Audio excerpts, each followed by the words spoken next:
Éco. L'édito sport sur Europe 1. Bonjour Virginie Fulpin. Bonjour Dimitri, bonjour à tous. Les choses sérieuses commencent là vraiment pour les handballeuses de l'équipe de France au mondial. Elles affrontent la Pologne ce soir. C'est leur premier match du tour principal. C'est un gros mondial féminin. Il y a 32 équipes en compétition. C'est 8 de plus que la dernière fois. Et c'est une bonne nouvelle.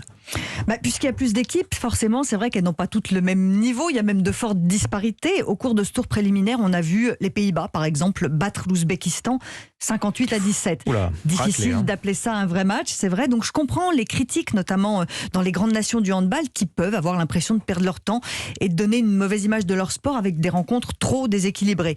Mais d'abord, c'est pas toujours vrai. Le groupe de la France était assez relevé et les Bleus ont dû s'employer pour battre le Monténégro, notamment mardi, et arriver au tour principal avec un carton plein de 3 victoires. Et puis surtout, je crois qu'il faut aller au-delà des résultats purs et simples. 32 équipes, ça fait entrer des nations peu habituées, voire pas du tout aux joutes internationales dans la cour des grandes. Elles ont forcément beaucoup appris lors de ce tour préliminaire, même en se faisant écraser lors de leurs 3 matchs.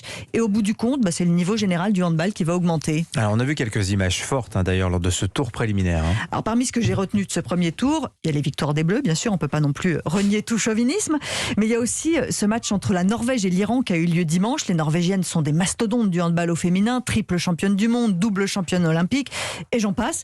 Et à côté, les Iraniennes découvraient le mondial. Résultat, 41-9 pour la Norvège, forcément.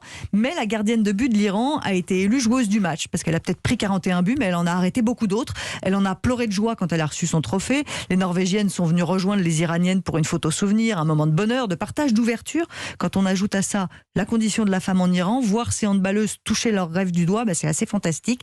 Est-ce que c'est pas aussi le rôle d'une grande compétition internationale ? Que personne ne s'inquiète, les matchs au couteau arrivent. La France entre dans le grand bain ce soir face à la Pologne et les Bleus vont devoir batailler si elles veulent décrocher ce titre mondial. Le format à 32 équipes ne transforme pas la compétition en balade de santé et franchement, ce titre, il n'en serait que plus beau après ces images d'ouverture qu'on a vues au tour préliminaire. Effectivement, vous avez raison. Elles jouent formidablement bien nos Bleus cette année. Merci Virginie Fulpin.